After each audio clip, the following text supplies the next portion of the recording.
We welcome Andy Raymond onto the program, unfiltered as it always is. Let's start with that. The Mankad incident last night, Under-19, New Zealand playing Afghanistan. And look, it's a weird one because it is in the rules, and I also think that every player knows that they could be knobbed out by this. But every time it happens, it just causes such debate.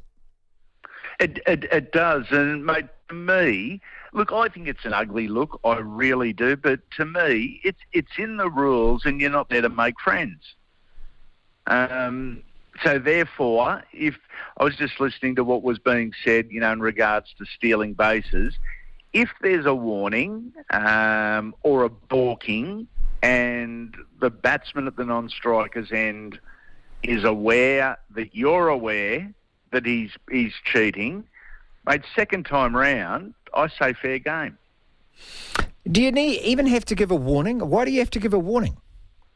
Yeah, you shouldn't have to. You shouldn't have to, but because it's somewhat of the grey area in sport, maybe the warning is the way to go. Maybe it's the gentleman's way to go in the gentleman's game of cricket.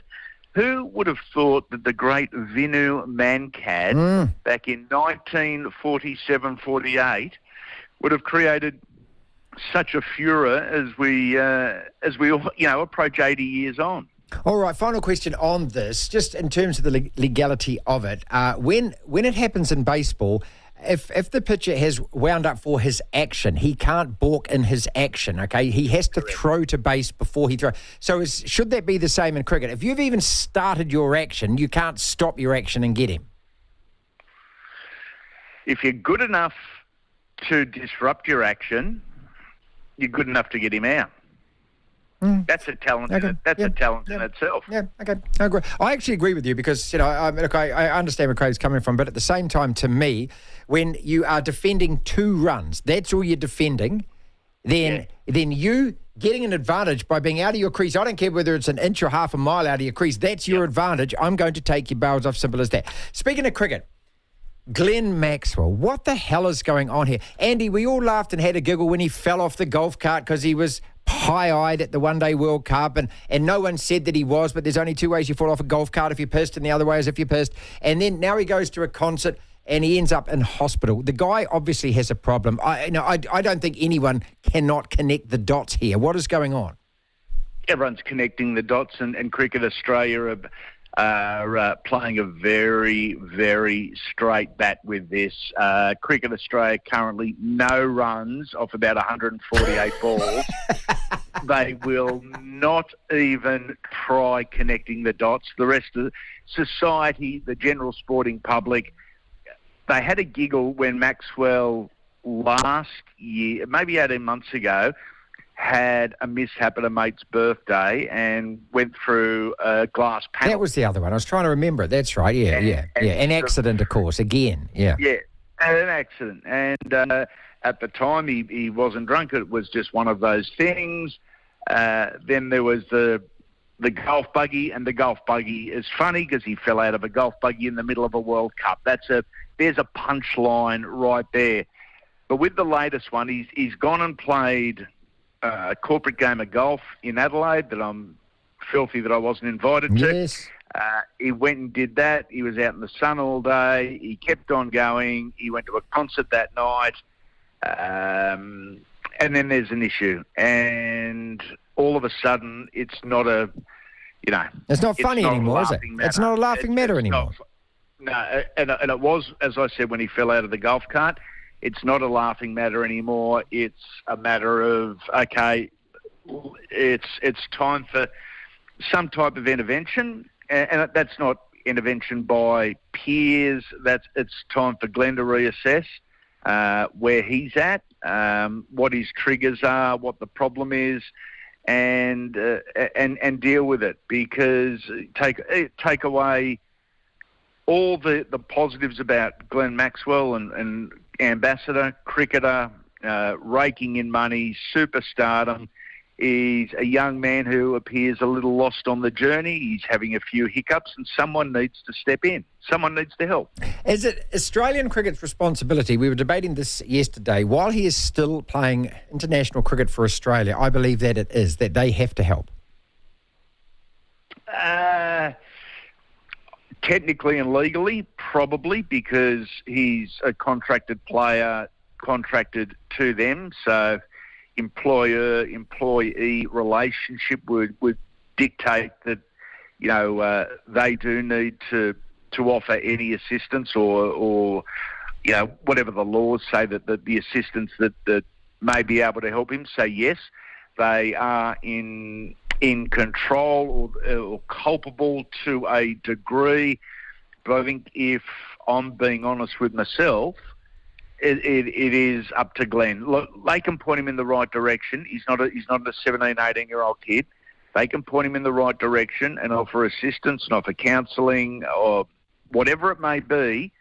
But, mate, it's up to Glenn to sort himself out. Glenn's in the circle. He's dodging bullets here, isn't it? I mean, he's got Michael holding down one end. He doesn't have a bat or pads on, and the guy's bowling straight at him. I mean, going through a plate glass window, he's lucky he didn't sever his hands, right? Then he falls off a golf cart. He could actually have cracked his head. He could have actually been in a coma, anything. Now he goes, all right, let's move on to Braden Hamlin-Uele. And I'll give you some stats on this guy, the Cronulla prop. 19, 17, 19. That's the amount of games he's played in the last 3 years. He's 29. If the Warriors get him, he's going to be 30 years old. Plays around 44 minutes a game for 88 running metres and about 28 post-contact metres. Those numbers are going to drop as he ages. And obviously, the attrition rate on a guy that plays in that position in rugby league. Warriors are offering way above the rate for him. We need a replacement for Adam Fanua-Blake next year. How do you rate this guy? I do. I rate him, and I don't think I'm not going to bring age into it yet because he's 29, and traditionally halfbacks and front rowers don't play their best footy until late 20s, early 30s. Once for a front rower, their bodies are still maturing and hardening up and learning to take impact. I think he's got a lot to offer. I really do. It's a very different signing to Adam Fanua-Blake. They haven't gone a like for like. Adam No. big minutes. Braden's not big minutes. Both have a very similar presence. I think the thing I could be critical of Braden about over the last couple of years, I don't believe he has fulfilled his potential. Right. I've got a really high cap on this guy. I think he's something special. And maybe, just maybe, a change of scenery is exactly what he needs. You know what we're going to be discussing in 3 days' time? Are they going to swap now? Is Cronulla and the Warriors going to come to a deal where they trade spots within the next fortnight, and Adam's over here in Cronulla and Braden's over there in Auckland? It'll be the next discussion. It'll be a headline within 3 days, guaranteed. Okay, let's mark that moment. We'll discuss this more in the tight five, because I've always thought it's one of the most peculiar things in the NRL that once you decide you're leaving, leave. Now, it's like any workplace. It's like you at your work, mate, at my work. Oh, no, I'm leaving in a year. Well, what if, go now. I mean, if you got the job, go now. Finally, let's talk Aussie Open tennis. And it's a great tournament, but now it gets great beyond great, because we're in the quarterfinals. We've got two semi-finalists lined up in the men's two and the women's already, and we find out who the other semi-finalists are over the next couple of days. This is business end of the competition. You loving it? I am. I've really enjoyed it. I've enjoyed the Aussies run over the last little while. I've enjoyed some of the headlines that have come out of the Aussie Open. It's been there's been some controversies. There really has. Including young Graf last night and the opposition husband wearing coconuts on his hat in the corporate box. It has been good. It really has been good. Apart from the protesting bollocks, isn't it? I mean, good Lord, I'm so tired of this these days. But the actual tennis has been as good as I've seen in a while, if I'm going to be honest. The actual tennis, I think has been terrific. So, no, I mean, I'm enjoying it, mate. There is more talk about it over here around the water cooler. Not as much as there used to be when the big names and the big personalities were involved. Everyone got engaged with the Australian Open for 2 weeks.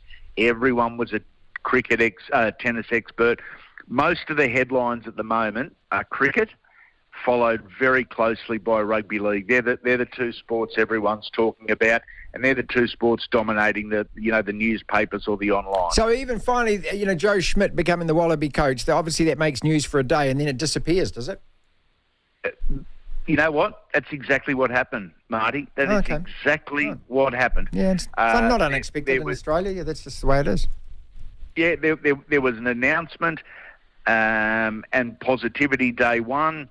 It stretched into day two, saying, is this guy the right fit? So they do the positive article, then they do the negative article, and since then, nothing.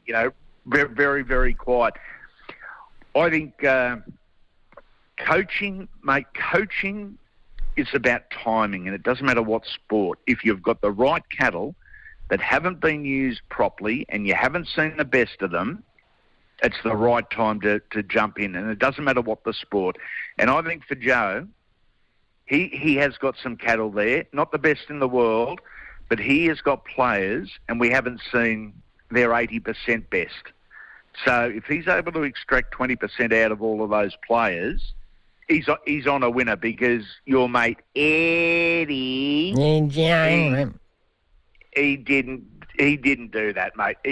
And that's what a coach is. A coach is extracting a percentage. Oh, come on. Look, I'm not listening to any more of this. Talk it up, mate. You can put Jesus, God, and the Holy Spirit in charge of your mob. You're not going to beat us, mate. We're still going to dick you. Say it out loud.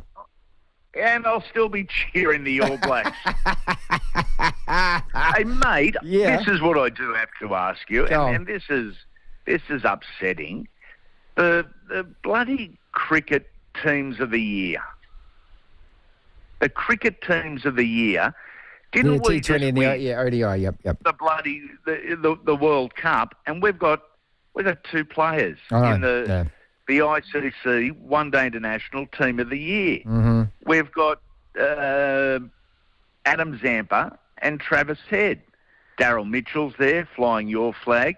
But there's 6 Indians inside the came second. That doesn't make sense. No, it does not make it the thing that I totally and utterly agree with you, Andy Raymond Uele. You're exactly right.